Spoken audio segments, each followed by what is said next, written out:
لله وكفى وسلام على عباده الذين اصطفى أما بعد فأعوذ بالله من الشيطان الرجيم بسم الله الرحمن الرحيم ولنبلونكم بشيء من الخوف والجوع ونقص من الأموال والأنفس والثمرات وبشر الصابرين الذين إذا أصابتهم مصيبة قالوا إنا لله وإنا إليه راجعون أولئك عليهم صلوات من ربهم ورحمة وأولئك هم المهتدون إن الصفا والمروة من شعائر الله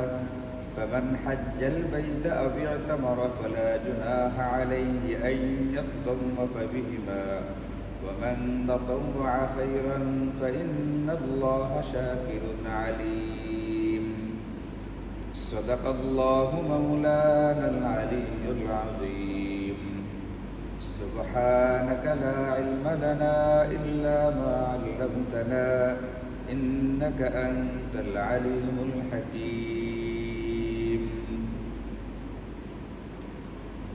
الحمد لله আল্লাহ পাকের মেহেরবানি আর দয়া যে আল্লাহ তাআলা আমাদেরকে পবিত্র কুরআনুল কারীমের তাফসীরের মজলিসে বসার তৌফিক দিয়েছেন। আজকে আমরা সূরাতুল বাকারা থেকে আমাদের ধারাবাহিক তাফসীরের জন্য 155, 56, 57 এবং 58 এই তিনটি আয়াতে কারিমা, 4টি আয়াতে কারিমা তেলাওয়াত করেছি। এর মধ্যে প্রথম যে আয়াত, সেই আয়াতের তাফসীর গত সপ্তাহে হয়ে গেছে। গত সপ্তাহে আমাদের আলোচনা হয়েছিল এটা যে আল্লাহ তাআলা আমাদেরকে অগ্রিম জানিয়ে দিয়েছেন এই কথাটা যে তোমাদের জিন্দেগিতে বিভিন্ন সময়ে বিভিন্ন রকমের পরীক্ষা আসবে। আল্লাহ বলেছিলেন এটা আমি তোমাদেরকে পরীক্ষা দিব, কখনো ক্ষুধার দ্বারা, কখনো ভয় ভীতি আতঙ্কের দ্বারা, কখনো জানমাল এবং ফসলাদির ক্ষয়ক্ষতির দ্বারা। আল্লাহ পাক এটাকে আগে কেন বলে দিয়েছিলেন এই জন্যে যে মানুষ যদি আগে থেকে জানা থাকে যে তার জিন্দেগিতে একটা পরীক্ষা আসবে বা এরকম বিপদ আপদ আসতে পারে, তাহলে আগের থেকে একটা মানসিক প্রস্তুতি থাকলে তখন আর এত বেশি কষ্ট হয় না। হঠাৎ করে কোনো একটা বিপদে পড়লে যতটুকু মানুষ পেরেশান হয়, আতঙ্কিত হয়, আগে থেকে একটা বিষয় জানা থাকলে তখন আর এতটা কঠিন মনে হয় না। এই জন্য আল্লাহ পাক আমাদেরকে আগেই বলে দিয়েছিলেন যারা ঈমানদার হবে তাদের জিন্দেগিতে পরীক্ষা আসবে। মাঝে মধ্যে আল্লাহ পাক পরীক্ষা নেবেন, কখনো ভয়ের পরিবেশ তৈরি করে, কখনো ক্ষুধা মন্দার দ্বারা, কখনো কিছু জানের ক্ষতি হবে, মালের ক্ষতি হবে, কখনো ফসলের ক্ষয়ক্ষতি হতে পারে। যেমন ব্যাপারে দেখলাম সুনামগঞ্জের এদিকে বর্তমানে পানিতে ফসল তলায় গেছে, তারা কাঁচা ধানই কেটে ফেলার চেষ্টা করতেছে। তো এই ধরনের পরীক্ষা যখন আমার আপনার জিন্দেগিতে আসবে তখন আমাদের করণীয়টা কি সেটা আল্লাহ বলে দিয়েছিলেন, ওয়াবাশশিরিস সাবিরিন। এই পরীক্ষার মধ্যে সুসংবাদ তাদের জন্য যারা সবর করবে, ধৈর্য ধারণ করবে। জিন্দেগিতে যখন পরীক্ষা আসবে অস্থির অধৈর্য না হইয়া, কোনো রকমের আবল তাবল কথাবার্তা না বলে যারা এটাকে সবরের মাধ্যমে এটাকে গ্রহণ করবে, আল্লাহ বলছেন যে তোমরা পরীক্ষায় পাস। যে কোনো বিপদে মুসিবতে তাকদীরে ফায়সালা ছিল, এটা আল্লাহ পাকের পক্ষ থেকে আসছে।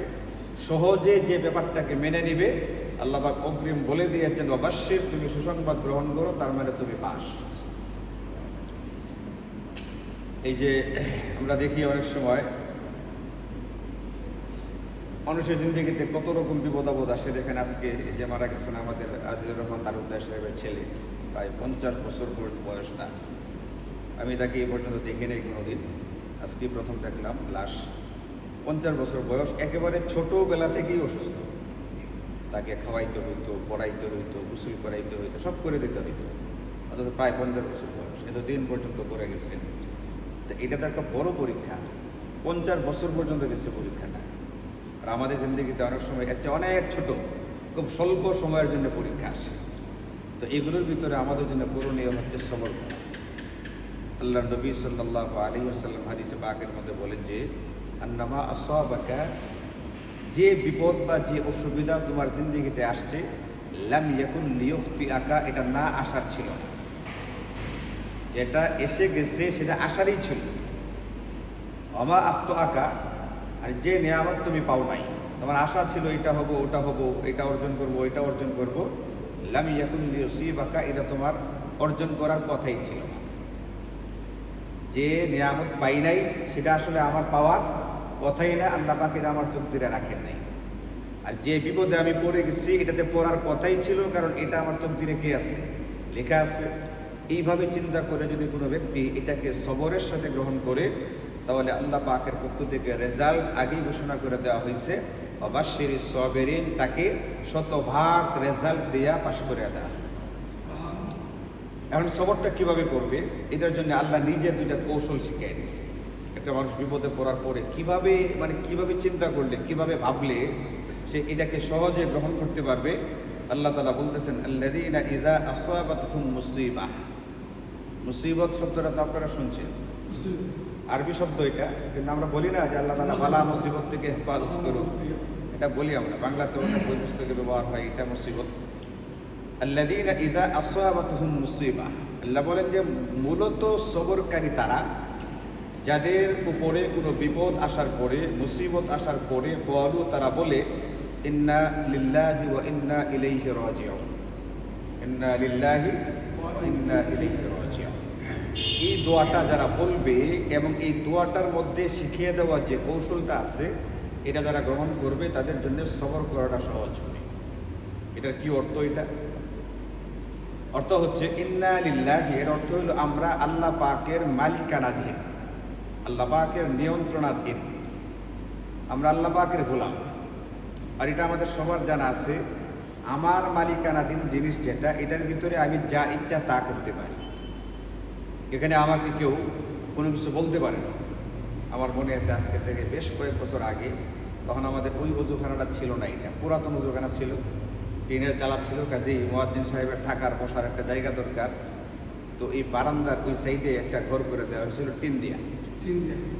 আর টিনের ঘর করতে গিয়ে মিস্ত্রির সাথে তখন যিনি দায়িত্বশীল ছিলেন মুতাওয়াল্লি হাজী এনায়েত কবির পাঠান সাহেব, আল্লাহ তাআলা তাকে সুস্থতার সাথে দীর্ঘ নেক হায়াত দান করুক, ওনার সাথে ওই যে কাঠ মিস্ত্রি যে ঘরটা তৈরি করতেছিল তার একটা কথা নিয়ে বাদানুবাদ হচ্ছে।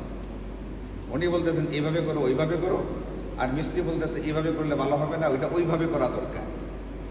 তখন উনি বলছিলেন, বেটা তুমি কি এটা জানো না যে গৃহস্থের কথায় পাকনা খেতে মই দিতে হয়। পাকনা ক্ষেত যে খেতে ধান পাইকে গেছে গা, এখানে মই দিলে ধান থাকবে না, সব নষ্ট হবে।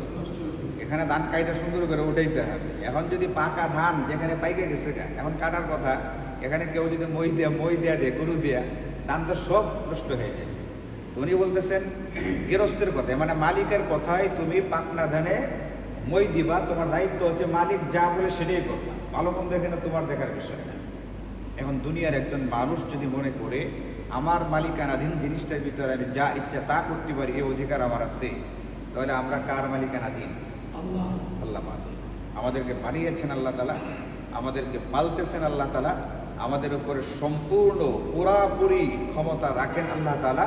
এই জন্য আমাদেরকে বলতে হবে ইন্না লিল্লাহি, আমরা তো আল্লাহ পাকেরই মালিকানাধীন। আমরা যেহেতু আল্লাহ পাকের মালিকানাধীন, কাজে আমাদের জিন্দগিতে যা ইচ্ছা তা তিনি কি করতে পারেন? দিতে পারেন। এটা নিয়ে কারো কোনো কথা বলার সুযোগ নেই।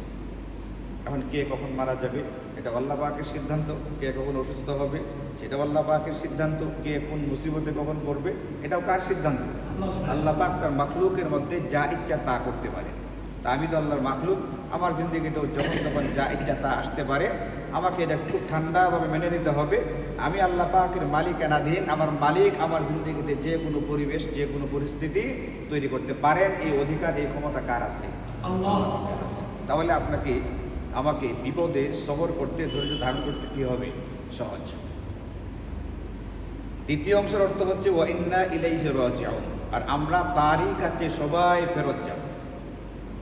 ধরেন যে আমাদের তালুকদার সাহেবের ছেলে আজকে মারা গেছে, এটা পিতা মাতার জন্য, স্বজনদের জন্য কষ্টের ব্যাপার।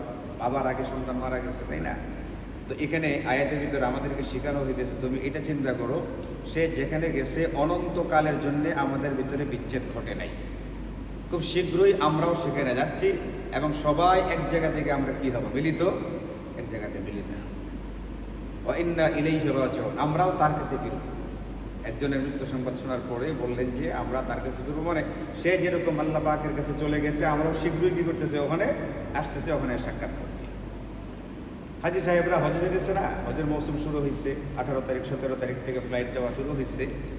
কিছু হাজি সাহেব আগে চলে গেছেন, আবার এদেরই খুব কাছের কিছু আত্মীয় যাবে পরে, কারণ তাদেরকে বিদায় করা হয়েছে, বিদায় দেওয়া হয়েছে। আর বিদায় দেওয়ার সময় এই মন খারাপের তো কোনো কিছু নাই, তারা চলে গেল, বাবা চলে গেছে, ছেলে রয়ে গেছে, ছেলে চলে গেছে, বাবা রয়ে গেছে, তোমার মন খারাপের তো কিচ্ছু নেই। কয়েকদিন পরে আমিও কোথায় আসতেছি ইনশাল্লাহ, বাইতুল্লাহ শরীফে আসতেছি, ওখানে কী হবে, সাক্ষাৎ। এমন 7 দিন 10 দিন 15 দিনের ঈদে বিচ্ছেদটা ঘটছে, এটা নিয়ে এতটা মন খারাপের যেমন কোনো কিচ্ছু নাই। একজন ব্যক্তি মারা গেলে এটা নিয়েও এতটা মন খারাপের কোনো কিচ্ছু নাই, কারণ আমরাও সবাই আস্তে আস্তে পর্যায়ক্রমে কোথায় যাচ্ছি, আল্লাহ পাকের কাছেই যাচ্ছি। যদি এইভাবে চিন্তা করা হয় তাহলে কোনো রকমের কি থাকবে না, অসুবিধা থাকবে না। তা আল্লাহ বলছেন, যখন আমাদের কারো জিন্দিগিতে যে কোনো রকমের বিপদ আপদ, খালি মারা যাওয়ার ব্যাপার না, যে কোনো রকমের মুসিবত আসবে, তখন কি পড়তে হবে, ইন্না লিল্লাহি ওয়া ইন্না ইলাইহি। 1 নম্বর কথা হচ্ছে আমরা আল্লাহরই মালিকানাধীন, কাজে আল্লাহ যা ইচ্ছা তা করতে পারেন। 2 নম্বর হচ্ছে আমরা আল্লাহ পাকের কাছে ফিরে সবাই যাচ্ছি, কোনো রকম অসুবিধা নেই, সবাই আবার একসাথে কি হবো, মিলিত। হাদিসে পাকের মধ্যে আছে, নবীজি সাল্লাল্লাহু আলাইহি ওয়াসাল্লাম বলেন, এই হাদিস ইমাম ইবনে কাসির তার তাফসীরে ইবনে কাসিরের ভিতরে উল্লেখ করেছেন যে, মা মিন আবদিন তুসিবুহু মুসিবাহ, যে কোনো ব্যক্তির জিন্দেগিতে যে কোনো মুসিবত আসবে, সে যদি তখন বলে ফায়াকুলু ইন্না লিল্লাহি ওয়া ইন্না ইলাইহি রাজিউন, সে এটা বলবে, ইন্না লিল্লাহি ওয়া ইন্না ইলাইহি রাজিউন, আল্লাহুম্মা আজুরনি ফি মুসিবাতি ওয়া আখলিফ লি খায়রাম মিনহা, এই সবটা। তো ইন্না লিল্লাহি ওয়া ইন্না ইলাইহি রাজিউন এতটুকু তো আমাদের প্রায় সবারই জানা আছে, মুখস্থ আছে, অনেকে পড়িও আমরা। এটা যদি আরেকটু বাড়ায় এভাবে বলা হয়, ইন্না লিল্লাহি ওয়া ইন্না ইলাইহি রাজিউন, আল্লাহুম্মা আজুরনি ফি মুসিবাতি ওয়া আখলিফ লি খায়রাম মিনহা, তাহলে সুবিধা হবে। এটা নবীজি বলেন যে, ইল্লা আজারাহুল্লাহু ফি মুসিবাতিহি ওয়া আখলাফা লাহু খায়রাম মিনহা। কি পড়বে দোয়াটা, ইন্না লিল্লাহি ওয়া ইন্না ইলাইহি রাজিউন, অর্থ কি, আমরা আল্লাহরই মালিকানাধীন এবং তার কাছে আমরা সবাই ফিরে যাব। এ আল্লাহ, আমি যে মুসিবতে পড়েছি এটার বিনিময়ে আপনি আমাকে বিনিময় দান করুন এবং এটার উত্তম বদলা আমাকে দান করুন। এই দোয়াটার অর্থ হলো এটা। যদি কেউ এইভাবে পড়তে পারে তাহলে নবীজি বলেন, আল্লাহ তাআলা তাকে তার বিপদের সময় সবরের কারণে প্রচুর পরিমাণে বদলা দিবেন এবং যে জিনিস হারাইছে, যার কারণে তার মনটা খারাপ, এর চেয়ে উত্তম জিনিস আল্লাহ তাআলা তাকে দিয়ে দিবেন। হাদিসে পাকের মধ্যে আছে, হযরতে উম্মে সালামা রাদিয়াল্লাহু আনহা এই হাদিসটা বর্ণনা করেছেন। হযরতে উম্মে সালামা রাদিয়াল্লাহু আনহা নবীজির স্ত্রী, উম্মুল মুমিনিন, মানে আমাদের মা। ওনার আগে বিয়ে হয়েছিল হযরতে আবু সালামা রাদিয়াল্লাহু আনহু এর সাথে। তো তিনি বলেন, আমার স্বামী আবু সালামার ইন্তেকালের পরে আমি নবীজির শেখানো এই দোয়াটা পড়লাম, ইন্না লিল্লাহি ওয়া ইন্না ইলাইহি রাজিউন, আল্লাহুম্মা আজুরনি ফি মুসিবাতি ওয়া আখলিফ লি খায়রাম মিনহা। আল্লাহ আমাকে আবু সালামার চেয়ে উত্তম বিনিময় দান করুন, উত্তম নিয়ামত দান করুন। এই দোয়াটা পড়লাম, যেহেতু নবীজি শিখাইছেন এই জন্য পড়ছি, কিন্তু আমি মনে মনে চিন্তা করলাম, আবু সালামার চেয়ে উত্তম স্বামী আর কোত্থেকে হবে, আমি তো মদিনায় তার চেয়ে উত্তম মানুষ আর দেখি না। আবু সালামা তার স্ত্রীর সাথে এতটাই সুন্দর, এতটাই ভালো ব্যবহার করতেন যে উম্মে সালামা মনে করতেছিলেন যে আবু সালামা হচ্ছে অন্তত তার জগতে, তার পৃথিবীতে সবচেয়ে সেরা একজন পুরুষ। তিনি বলেন, আমি দোয়া পড়লাম, কিন্তু এর চেয়ে উত্তম ব্যক্তি আর কে হবে আমার জিন্দগিতে, আমি তো সেটা খুঁজে পাইতেছিলাম না। কেন, এর চেয়ে উত্তম কোনো নবীজি ছিলেন না? মানে ওনার দেমাগে এটা আসেই নাই যে নবীজি তাকে বিয়ে করতে পারেন। এক সময় তিনি কার স্ত্রী হবেন, নবীজির স্ত্রী হবে, এটা তিনি চিন্তাই করেন। তিনি মনে করতেন সাধারণ মানুষ, আবু সালামার মতো আর একজন সাধারণ ব্যক্তি আমাকে কি করবে, বিয়ে করবে। কিন্তু আবু সালামার মতো এতটা ভালো হবে কিনা তার একটা সন্দেহ ছিল। পরবর্তীতে যখন তার ইদ্যত পার হয়ে গেল, কোনো নারীর যদি স্বামী মারা যায় অথবা তালাক হয়ে যায়, তাহলে পরবর্তীতে আরেক জায়গায় বিয়ে করতে গেলে তাকে একটা নির্ধারিত সময় পার করতে হয়, এটাকে বলে ইদ্যত। আমার কাছে মাসালা আসছে এরকম, সেই ইদ্যত পার হওয়ার আগেই বিয়ে করে ফেলছে। ওনার একজন বিয়ে সহি নাই, বিয়ে হয়েছে না। নির্ধারিত সময় পার হওয়ার পরে বিয়ে করতে হবে। এর আগে বিয়ে করলে বিয়ে কিনা সহিনা, এটা করা যাবে না, এটা শরীয়তের মাসালা। তো হযরত উম্মে সালামা রাদিয়াল্লাহু আনহা যখন ইদ্দত শেষ হয়ে গেল নবীজি সাল্লাল্লাহু আলাইহি ওয়াসাল্লামের পক্ষ থেকে তার কাছে বিয়ের প্রস্তাব পাঠানো হইল। উম্মে সালামা বলেন, তখন আমার বুঝে আসলো আমি যে দোয়া করেছিলাম ওয়া আখলিফ লি খায়রাম মিনহা, এ আল্লাহ আপনি আমাকে এর চেয়ে উত্তম একটা বদলা দান করুন। এখন আমি সেই বদলা পেয়ে গেছি। আমার চিন্তাই ছিল না যে নবী যে আমাকে বিয়ে করতে পারে। এই জন্য কেউ যদি ইয়াকিনের সাথে, ইমানের সাথে যে কোনো মুসিবতে পতিত হওয়ার পরে এই দোয়া পড়ে, আল্লাহ পাক তাকে সওয়াবও দিবেন এবং দুনিয়াতে থেকে উত্তম বদলা এবং বিনিময় দান করবেন।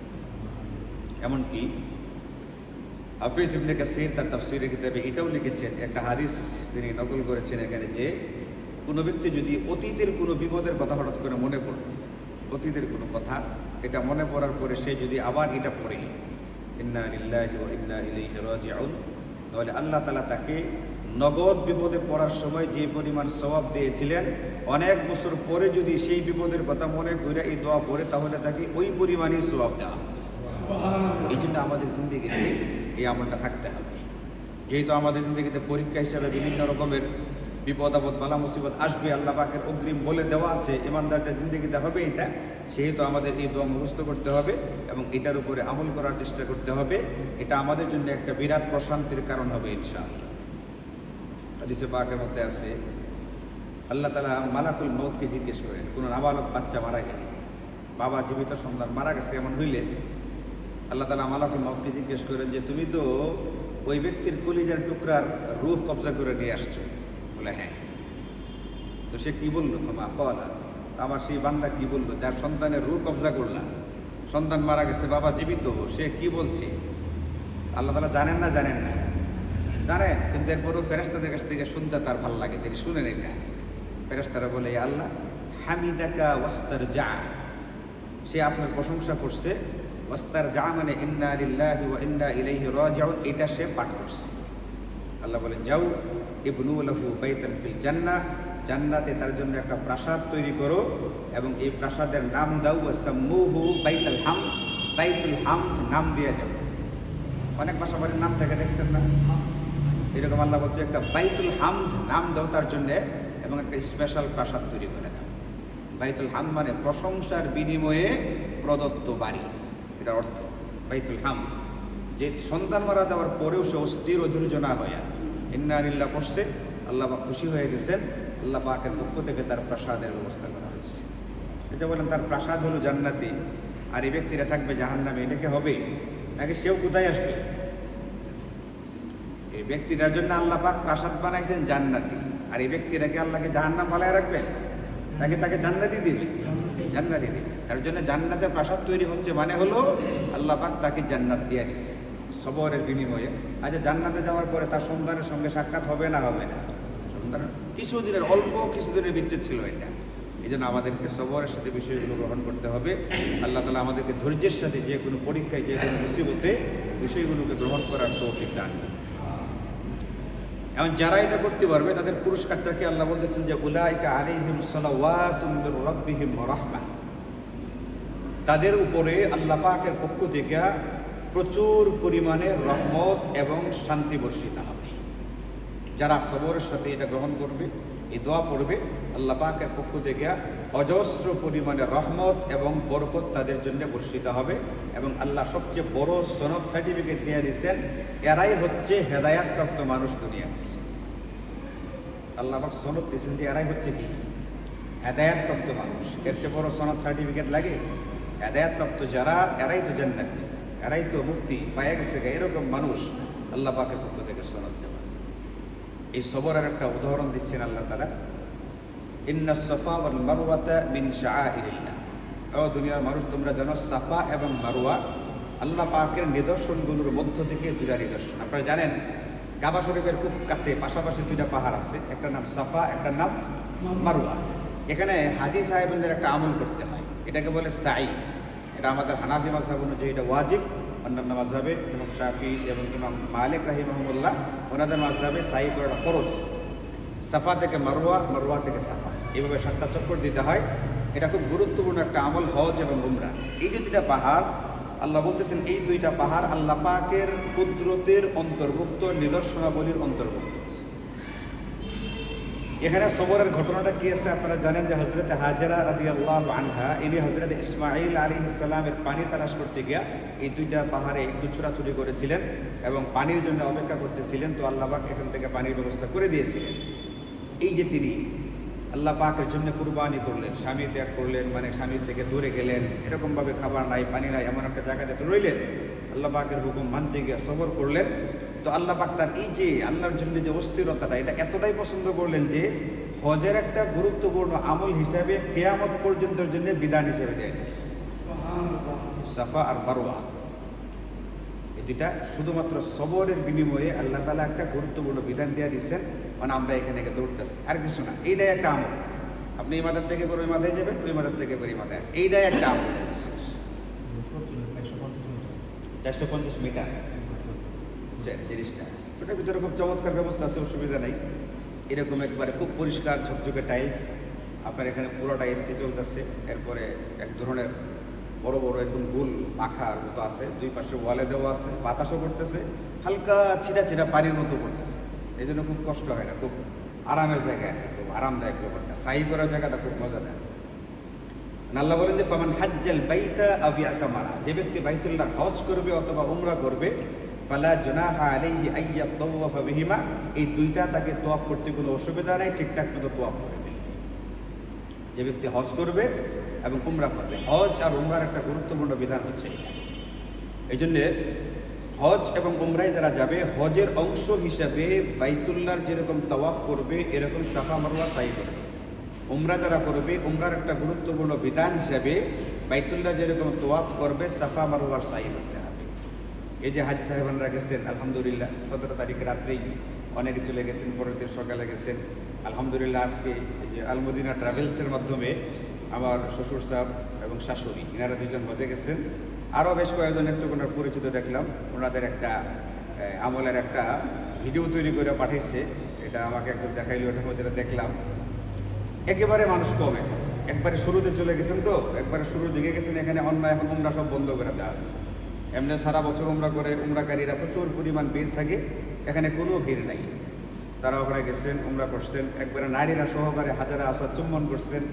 এটা ওনারা ওনাদের বক্তব্যের ভিতরে বলতেছেন আর কি কথাটা, যে আমরা উমরা শেষ করলাম, তওয়াফ করলাম, হাজারা আসার চুম্বন করলাম, একবারে দেখা যেতেছে ভিড় কম। তারা খুবই শুকরিয়া আদায় করতেছেন। এমনকি আমাদের নেত্রকোনার একজন ডাক্তার, উনিও গেছেন, একবারে উনি ওনার এটা প্রকাশ করতে গিয়ে কান্নাকাটি করতেছেন, চোখ দিয়ে দৌড় দৌড় করে পানি পড়তেছেন। ডাক্তার মাকসুদুর রহমান সাহেব, উনি বললেন যে বাইতুল্লাহ শরীফে গেলাম, তওয়াফ করলাম, চুম্বন করলাম। এই যে ব্যাপারটা, এটা আপনি বুঝাই আসলে বলতে পারবেন না। এই যে প্রশান্তির যে ব্যাপারটা, এটা বুঝাই বলতে পারবেন না। যারা আগে আগে গেছে তারা এই সুযোগটা পায়। যত দেরি হইতে থাকে অসুবিধা হইতে থাকে, অসুবিধা হয়। এখন তো সারা পৃথিবী থেকে হজ ফ্লাইটগুলো মক্কা মদিনায় যাচ্ছে, তো প্রতিদিন সারা দুনিয়া থেকে কী পরিমাণ হাজি ঢুকে আমি জানি না। যদি ধরি আমরা 10,000, ধরেন যে একদিন 10,000 হাজি ঢুকলো মক্কায়, হ্যাঁ 50,000, তো 50,000 হাজি দৈনিক ঢুকতেছে। তাহলে দৈনিক 50,000 ব্যক্তির ভিড় বাড়তেছে। এখন যারা প্রথম দিন গেছে তারা একবারে খালি পাইছে, তওয়াফ করতেছে 10-15 মিনিটের ভিতরে 7 চক্কর শেষ। এরপরে চুম্বন করতেছে একবারে ইচ্ছা মতো, কোনো ভিড় নাই, কোনো বার্তা নেই, কোনো অসুবিধা নেই। এবং আগে আগে যাইতে মানুষ স্বস্তি বোধ করে, প্রশান্তি বোধ করে। এই যে বললাম না, ডাক্তার সাহেব একবারে কান্নাকাটি করতেছেন, চোখ দিয়ে পানি পড়তেছে, আনন্দে, তৃপ্তিতে, ভালো লাগায় এটা বুঝছেন।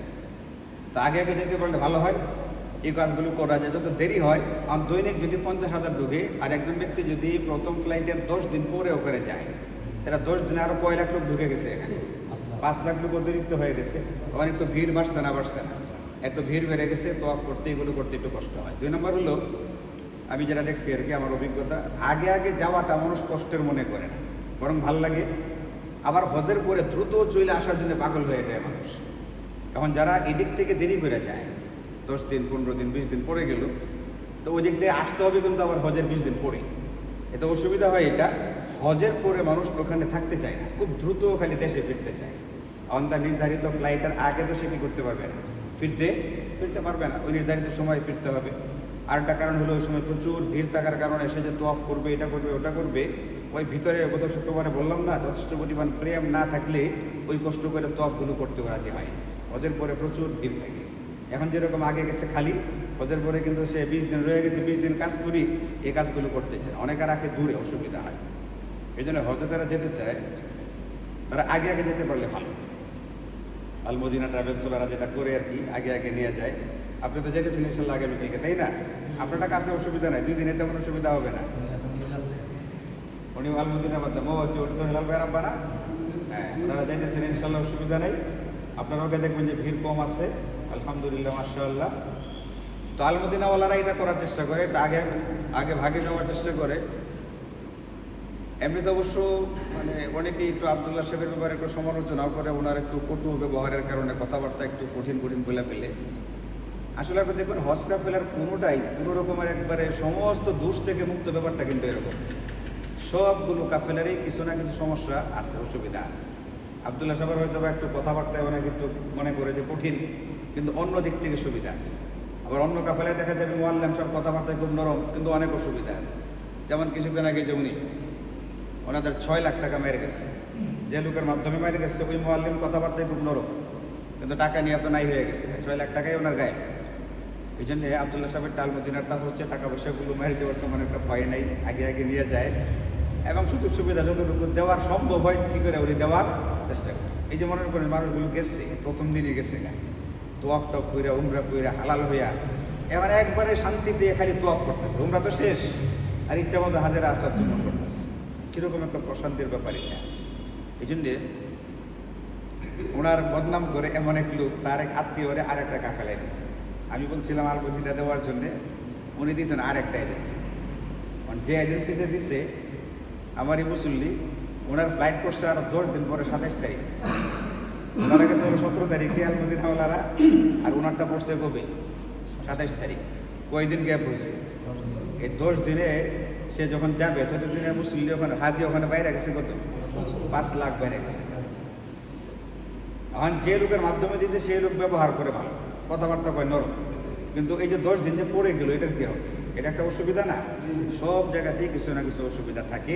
এই জন্য আল্লাহ তাআলা হজের আয়াতের মধ্যে বলছেন যে তোমরা হজে গিয়া ঝগড়া করবা না, তর্ক বিতর্ক এগুলো করবা না। এটা কেন বলছেন আল্লাহ তাআলা? বলেন হজের সফর ছাড়া অন্য সময় কি তর্ক বিতর্ক ঝগড়া করা যায় না? আরে হজের সফর ছাড়া কাজিয়া করা যায়? তখনও তো যায় না। হজের সফরে কেন বললেন? কারণ হজের সফরে গিয়ে এমন কিছু পরিবেশ পরিস্থিতি তৈরি হয় যখন মানুষের রাগ উঠে যাওয়ার সম্ভাবনা থাকে, তর্ক বিতর্কের চান্স চলে আসে, একটু ঝগড়া ফাসাদের সুযোগ তৈরি হয়। এই জন্য আল্লাহ বিশেষ করে বলতেন হজের সফরে গিয়ে যেহেতু কিছু অপছন্দের পরিবেশ তৈরি হবে, তুমি কষ্ট করে হলেও ওখানে ধৈর্য ধারণ করবে। কাজী কোনো কাফেলা এই কথা শতভাগ বলতে পারবে না যে আমার কাফেলার ভিতরে কোনো অসুবিধাই নেই, এটা বলতেই পারবে না। অসুবিধা না থাকলে আমার ঝগড়ার সুযোগটা হয় কীভাবে? একটা এদিক দিয়ে সুবিধা আছে, অন্যদিকেও সুবিধা হবে, অন্যদিকেও সুবিধা আছে, আরেকদিকে সুবিধা হবে। এই জন্য বললাম ধৈর্য ধারণ করতে হবে। আগে ভাগে যারা যায় এবং যেখানে কোনো মার হওয়ার একটা সম্ভাবনা নেই, চান্স খুবই কম, এমন জায়গাগুলোতে যেতে হবে। কেন? আগে যাইতে কষ্ট হয় না এবং হজের পরে দ্রুত কী করা যায়? চলে। এটা মানে যে চোখে দেখা, হজের পরে হাজিরা অস্থির হয়ে যায়, কারণ মূল কাজ শেষ তো, এখন আর ওখানে কী করতে চায় না, থাকতে চায় না, কতক্ষণে বাড়ির যাবো পাগল হয়ে যায়। হ্যাঁ, তো এই জন্য যারা আগে যাবে ফিরবেও কিন্তু কি আগে। এই যে আলমদিনার লোক এখানে, আমি কিন্তু আলমদিনা বিজ্ঞাপন করতেছি না, মনে করি না জিনিসটা। আচ্ছা, যাই হোক, এখানে যেটা বলা হচ্ছিল ফামান হাজ্জাল বাইতা আবি আতামারা ফালা জুনাহা আলাইহি আন ইয়াতাওয়াফা বিহিমা, যে ব্যক্তি বাইতুল্লাহ হজ করবে এবং উমরা করবে তার জন্য সাফা মারওয়ার তোয়াফ করতে হবে। দেখেন, আমি আপনাদেরকে কথা বলি, আমি আব্দুল্লাহ সাহেবের সাথে 42-43 দিন সফর করছি। আমার কিন্তু একদিনও ওনার কোনো ঝাড়ি খাইতে হয়নি, কোনো তিরস্কার শুনতে হয়নি।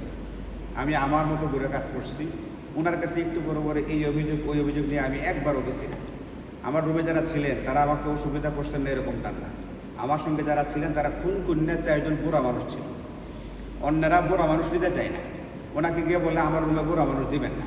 আচ্ছা, বাংলাদেশে হাজিরাকে বেশিরভাগ বুড়া না বেশিরভাগ জোয়ান? বেশিরভাগ বুড়া, জোয়ান কালে যায় না, বুড়া হয়ে যায়। কারণ সবাই যদি বলে যে বুড়া মানুষ আমার সঙ্গে দিবেন না, তো বুড়ারা থাকবো বই, অসুবিধা। আমার সঙ্গে 4 জন খুন বুড়া দিচ্ছে। একজন মারা গেছেন, এই যে লুৎফুর রহমান অনুবাই, আর একজন মারা গেছেন। 4 জন ছিলেন, মোট 5 জন ছিলাম, 4 জনই বুড়া, আমার বয়স কম। তো তাদের সঙ্গে চলতে গিয়া প্রথমে 2-1 দিন একটু অসুবিধা হয়েছে, টয়লেট ব্যবহার করতে গিয়ে অসুবিধা করছেন, এগুলো বুঝতে পারেন না, হাইকমোড তো ইত্যাদি ইত্যাদি অসুবিধা। একদিন আমি তাদেরকে নিয়ে পয়সা মোজাকারা করছি, ইনারা আমার যে খেদমতটা করছে, যে মসজিদে বসে বলছে আপনি চিন্তা করতে পারবেন না, ওইখানে হোটেলে খাবার খাওয়ার পরে যে পানিটা খাইতে হয় এটা মসজিদ থেকে বোতলে করে নিয়ে আসতে হয়। হোটেলের যে পানিটা এটা তো ভালো লাগে না, তো কীরকম লাগে। তো ওইখানে নামাজ পড়ে আসার সময় হাজি সাহেবরা প্রত্যেকে বোতলে ভরে জমজমের পানি সাথে করে নিয়ে আসে সবার জন্য। এটা কেউ 2 লিটার কেউ 5 লিটারের বোতল ভরে নিয়ে আসে। ওখানে প্রচুর পরিমাণ পানি দেওয়াও আছে, কোনো অসুবিধা নেই। এই 42-43 সময় আমি ওনাদের সঙ্গে ছিলাম, একদিনও আমার পানি ওখান থেকে আনতে হয়নি। ওই যে প্রথম দিন বাথরুম নষ্ট করে ফেলছিলেন, পরে এনাদেরকে নিয়ে রুমে বসে একটু মোজাকারা করছিলাম যে আমাদের কীভাবে চলতে হবে, কীভাবে কী করতে হবে, এটা নিয়ে একটা আলোচনা করতে গিয়ে একটু মোজাকারা করতে গিয়ে তারা এতটাই আমার উপরে মুগ্ধ হয়েছিলেন যে একদিনও আমাকে পানি আনতে হয়নি। ওনারা পানি আনছেন, ওনাদের পানি আমি খেয়েছি। সকালবেলায় আমি যখন যে বছর গেছিলাম ওই বছর সকালে নাস্তা দিত না ট্রাভেলস ওলারা, মানে ওই যে এজেন্সির পক্ষ থেকে নাস্তা দিত না। তো নাস্তা নিজের কিনা খাইতে হইতো আর কি, 2 বেলা খানা দিত। তা আমি ওই যে সকালবেলায় ফজরের আগে যাইতাম, যে তাহাজ্জুদের সময় একবারে যখন ফজরের পরে দোয়া করতে করতে যখন রোদ্র করা হইতো তখন আসতাম। রাস্তায় খেজুর টেজুর অনেকে বিতরণ করতো, খেজুর খাইতাম, জন্য পানি খাইতাম, খাই গেল হোটেলে ঘুমাই। পরে তো আবার ওখানে নামাজ হয়ে আগে এই 10টা সাড়ে 10টার দিকে ঘুম থেকে এটা অজুর গোসল করে আবার এই যে জোহরের নামাজ পড়ার জন্য তুলে দিতাম এখানে। তা আমি মাঝে মধ্যে গিয়ে দেখতাম ওনারা আমার আগে ফজরের পরেই ওনারা চলে গেছেন, গিয়ে হয়তো বা নাস্তা খাইয়ে ঘুমায় পড়ছে। আমি কিছু রুমে সবার আসে রোদ্র উঠতে পড়ে, আমি গিয়ে দেখছি আমার রুমে আমার চোখের নিচে ওখানে পরোটা ভাজি ইত্যাদি নাস্তা থাকতো। তো প্রথম দিন তো বুঝতে পারি না এটা কার নাস্তা, কিছু বছর আরেকজনে খাইতেও পারেন, আমি খাই নাই। ঘুম থেকে ওঠার পরে ওই যে নাস্তাটা খান নাই, নাস্তা তো কার আমি তো জানিই না, ওটা আপনার জন্য নাস্তা। এখন থেকে এখানে প্রতিদিন চোখের নিচে নাস্তা থাকবে, আপনি এসে নাস্তা খায় তারপরে ঘুমাইবেন। চিন্তা করেন জিনিসটা, একদিন আমার নাস্তা কিনতে হয়নি। প্রথম একদিনটা দুদিন খেয়েছিলাম আর কি, পরে যেদিন বসে মোজাকারা করলাম এরপরের থেকে আর 40-42 একদিনও আমার নাস্তা কিনতে হয়নি। ওনারা এখানে সেখানে যাইতেন। অনেক সময় হয় কি আশেপাশে রাস্তাগুলোর ভিতরে বিরিয়ানি, খেজুর ইত্যাদি বিতরণ করে হাজি সাহেবদেরকে, বিভিন্ন ধনী ব্যক্তিরা বা বিভিন্ন কোম্পানি থেকে। তো ওনারা এগুলো বেড়াইতেন, ওনারা আবার 4 জন একসাথে ঘুরতেন আর কি, 4 বন্ধু মিলে একসাথে এখানে আসা যাওয়া করতেন। তো এই প্যাকেট কোথাও পাইলে ওনারা 4 জন 4টে আনতেন, আমার জন্য একটা সাথে করে নিয়ে আসতেন।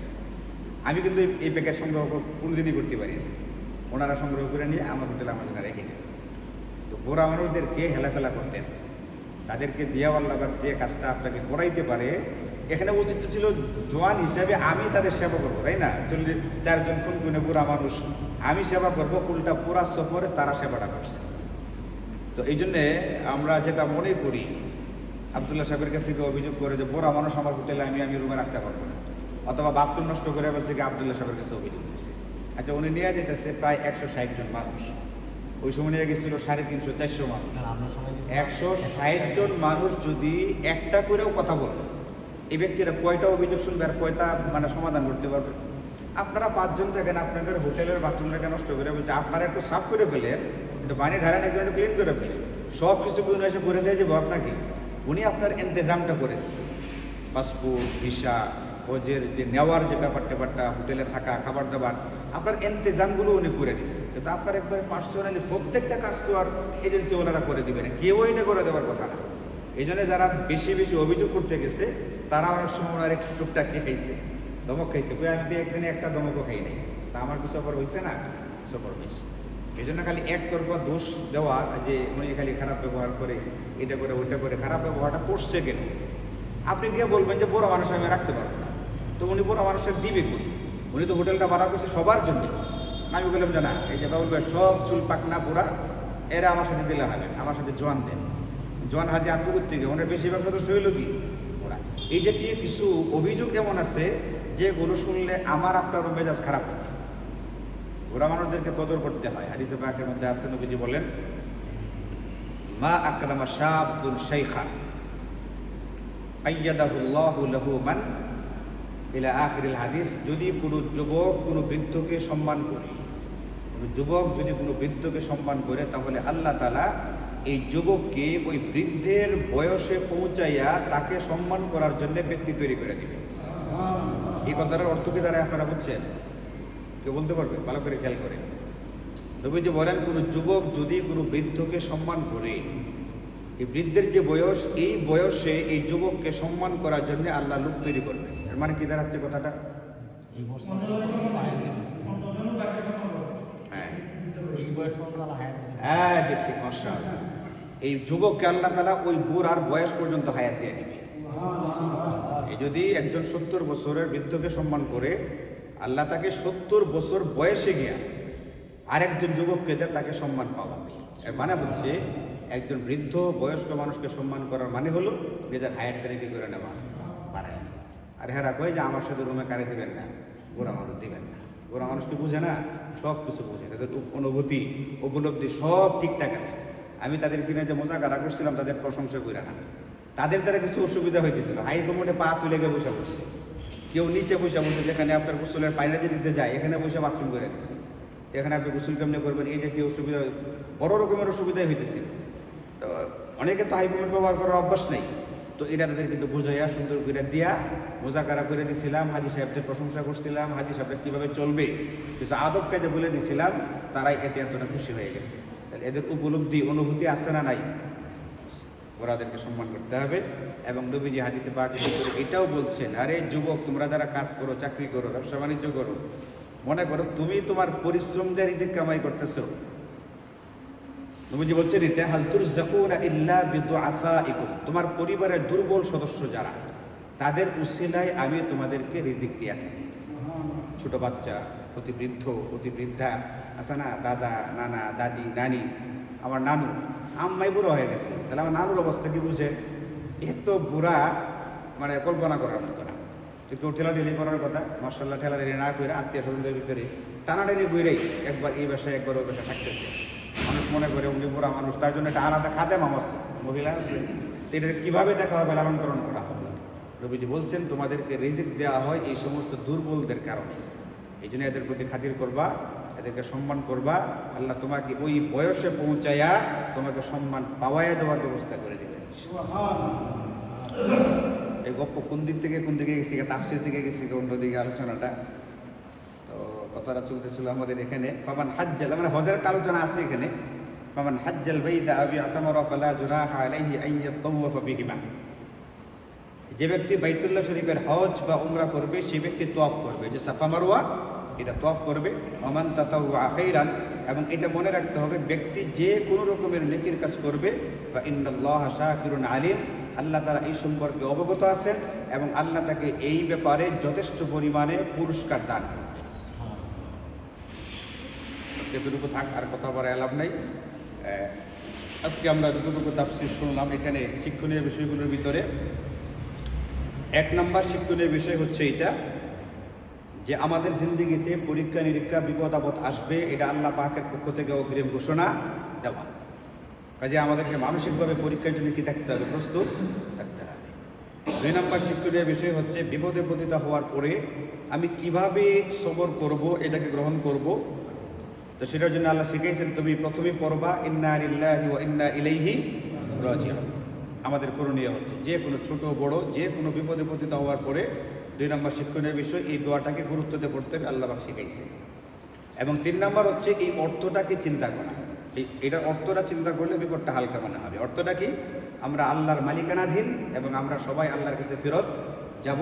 কাজে এই বিপদ আপদ দুনিয়া খুবই সাময়িক, খুবই যত বড় বিপদই হোক এটা একটা সাময়িক বিপদ।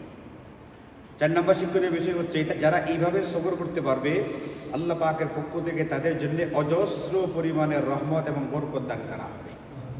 5 নম্বর শিক্ষণীয় বিষয় হচ্ছে এটা, যারা এইভাবে এটা গ্রহণ করবে আল্লাহ পাকের পক্ষ থেকে তাদেরকে সনদ দেওয়া হইল এরা হেদায়াত প্রাপ্ত, হেদায়াতের উপরে আছে। আমরা যে হেদায়াত দৈনিক সূরা ফাতিহার মধ্যে চাই, ইহদিনাস সিরাতাল মুস্তাকিম, তারা বলছেন যারা বিপদে ধৈর্যের সাথে জিনিসটা গ্রহণ করবে, বা উলাইকা হুমুল মুহতাদুন, আল্লাহ পাক সনদ দেয়া দিয়েছেন এরাই হেদায়াতের উপরে আছে।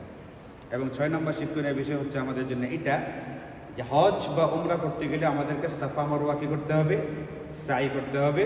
এটা একটা গুরুত্বপূর্ণ আমল। এবং 7 নম্বর শিক্ষণীয় বিষয় হচ্ছে এটা, যে আমার এই যে আমলটা আমি যেটা করি, এটা বিপদে পড়ে নীরবে নিবৃতে সবর করতেছি, সাফা মারওয়া সাই করতেছি, সবাই দেখতেছে, দেখার আমল হোক গোপনের আমল হোক, সবগুলো আল্লাহ তাআলা আলিম মানে জানেন, এবং শাকিরুন মানে আল্লাহ পাক এইগুলোর পুরস্কার দান করবেন। দুনিয়ার কোনো মানুষ জানুক বা না জানুক, সে এটার জন্য আপনাকে থ্যাঙ্কস বা ধন্যবাদ দিক বা না দিক, আল্লাহ পাক জানেন এবং আল্লাহ পাক অবশ্যই কি দেবেন? পুরস্কার।